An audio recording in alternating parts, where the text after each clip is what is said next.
स्वस्ति श्रीमदखिलभूमण्डलालङ्कारत्रयस्त्रिंशत्कोटिदेवता सेवितः श्रीकामाक्षी देवी सनाथः श्रीमदेकाम्रनाथः श्रीमहादेवी सनाथः श्रीहस्तिगिरिनाथ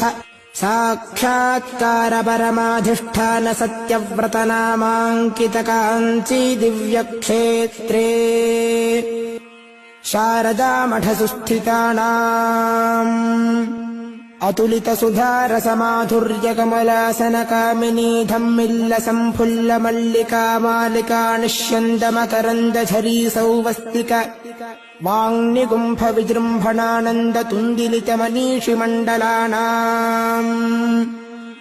अनवरताद्वैतविद्याविनोदरसिकानाम् निरन्तरालङ्कृतीकृतशान्तिदान्तिभूम्नाम् सकलभुवनचक्रप्रतिष्ठापक श्रीचक्रप्रतिष्ठा विख्यातयशोऽलङ्कृतानाम् निखिलपाषण्डषण्डकण्टकोत्पाटनेन विशदीकृतवेदवेदान्तमार्गषण्मतप्रतिष्ठापकाचार्याणाम् श्रीमत्परमहंसपरिव्राजकाचार्यवर्य श्रीजगद्गुरु श्रीमच्छङ्कर भगवन्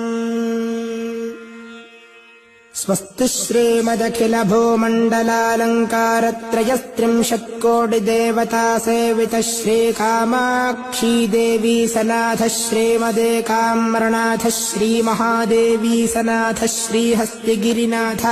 साक्षात्कार परमाधिष्ठान सत्यव्रतनामाङ्कितकाञ्ची दिव्यक्षेत्रे शारदामठसुस्थितानाम् अतुलितसुधारसमाधुर्यकमलासनकामिनी धम्मिल्लसम्फुल्लमल्लिका मालिका निष्यन्दमकरन्दझरी सौवस्तिक वाङ्निगुम्फविजृम्भणानन्दतुन्दिलितमनीषिमण्डलानाम् अनवरताद्वैतविद्याविनोदरसिकानाम्